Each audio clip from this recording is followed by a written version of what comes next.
A king can't live in someone else's castle. A king has to make his own castle. Always a time period where you should leverage partnerships, collaborations. But when will we hit that expiration date before we feel disrespected?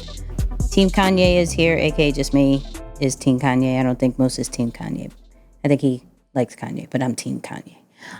So Team Kanye here, here to address another issue that Kanye has, brought to himself or brought to the world, pretty much. As you know, Kanye, or Ye, formerly known as Kanye West, partnered with Gap, and we've been seeing puffy jackets. We've been seeing clothes in trash bags.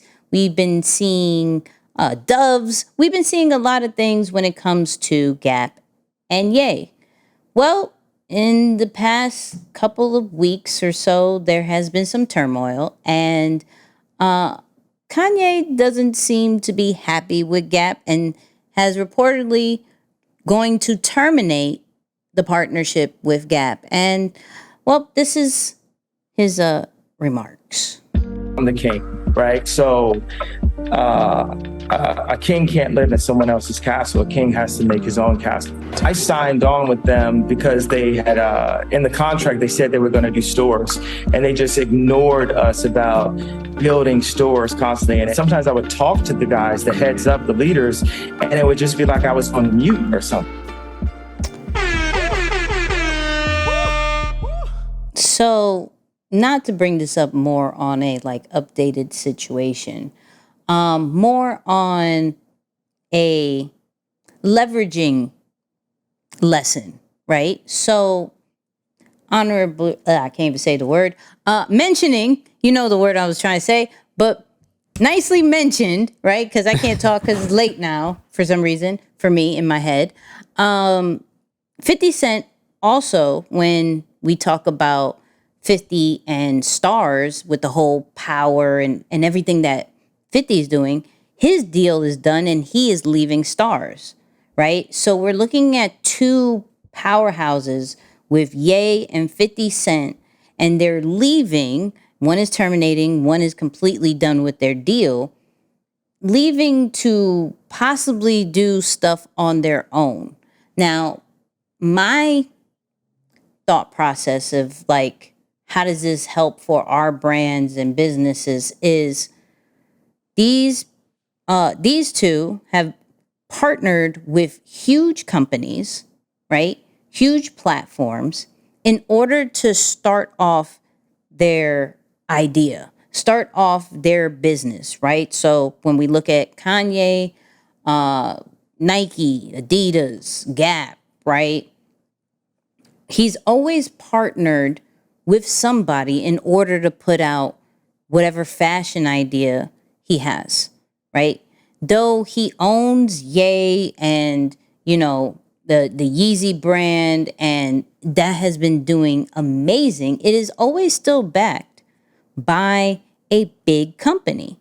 So my thing is always, there is always a time period where you should leverage partnerships, collaborations. But when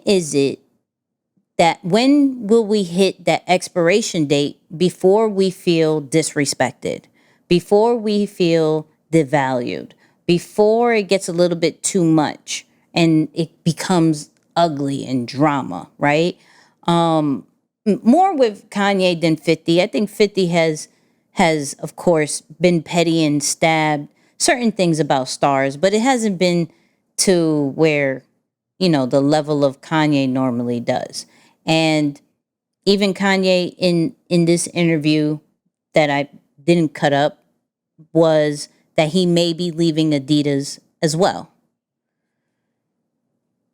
I'm not going to sit here and say that I didn't see that coming, but what would have been a better plan for it not to be so ugly? And we heard it in the clip as far as, in the contract, there was supposed to be this and that, and stores and the whole nine. And I didn't get that.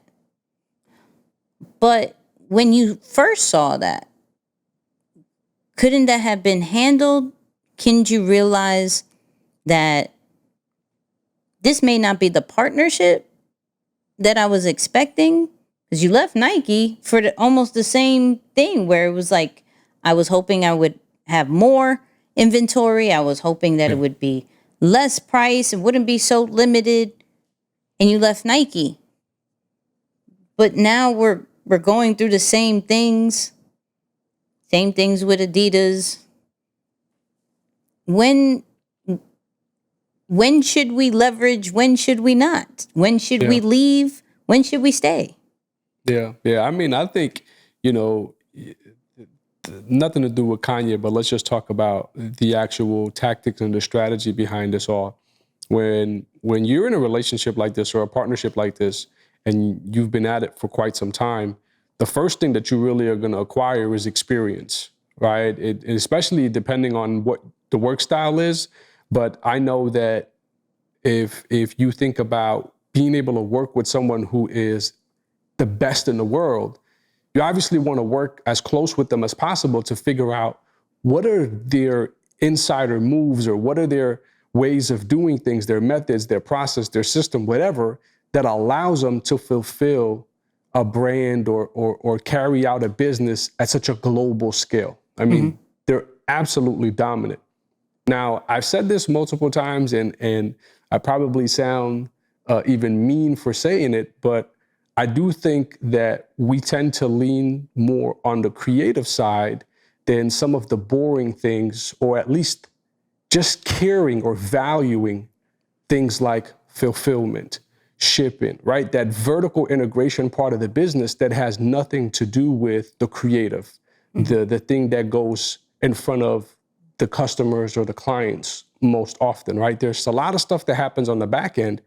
That's why a lot of these big name creators, influencers, whatever you want to call it, they often partner with these other companies, not because of what they're able to do, but because of the fulfillment part of the business. Adidas is going to be able to manufacture and produce hundreds of thousands, if not millions of units for Kanye and get them into the hands of the people without him having to sweat. All he has to do is work on the things that he's good at, which is phenomenal. But to answer your question about how do we make sure it doesn't get this far, I think as we're in those partnerships, we have to make it of interest to ourselves to want to learn, what does the boring stuff look like? How does that boring stuff work? Because quite honestly, it's the boring stuff that unlocks these major opportunities and eventually doesn't put you in the situation where someone is no longer interested in how you're working or what your reputation is out in the market right now, so they don't want to really back you.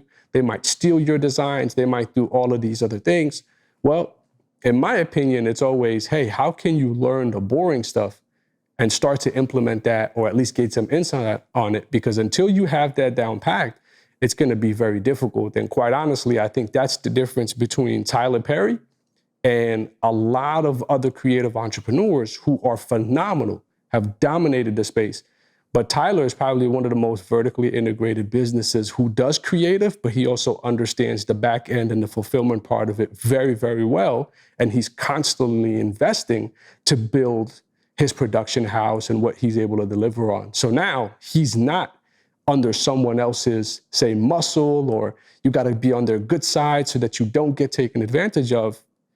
He controls it. He literally controls it. So that's where it's like, man, can we start gaining a little bit more interest for that part? Well, are we supposed to? Or are we supposed to delegate that part? Because the reason why I say that is because maybe the business person that is very strong in the business has no desire to be creative, but the creatives always have to try to learn both. But if it was the business person leading off first, they would probably just find a creative team to run the creative side. So my my question is, how is that fair if that is supposed to be the like the Tyler Perry is the standard for creators, when that's not the same energy that we expect from just plain old business owners. Yeah, no, I agree. And we don't know, say, the ins and outs of Tyler's team. But I would say if it's not the creator themselves, then at least someone on the team is that designated person whose job is to work closely within the partnership to learn everything, or at least as much as possible, about those things that the creator can't necessarily do. Because, you just got to look at it so many times. What makes a Nike, a Louis Vuitton, all of these different brands so unique? It's their ability to produce, manufacture, ship and fulfill. But we don't necessarily often take interest in those things. It's just too, in my opinion, and I understand why, but I'm just saying we have to, at some point, if we're fed up of these types of partnerships and deals going wrong, we have to start mastering the back end of things so that, say, the Kanye of shipping and fulfillment, or whatever the back end of that industry is, imagine the Kanye of that meets the Kanye as the creator, and they're in partnership together. It's really that perfect blend. Well, I agree with that.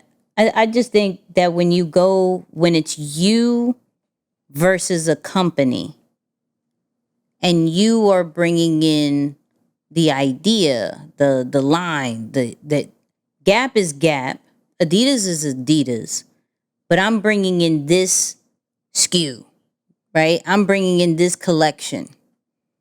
It's hard to have complete say, with a powerhouse that way. Regardless if they are relevant or not, they do supply what he needs. So if there's not an equal understanding, and I think that's the problem with creators going into those types of partnerships, where they expect true creative range. And then when they have creative range, they think that applies to everything, from the pricing to the quantity, plus the designs, plus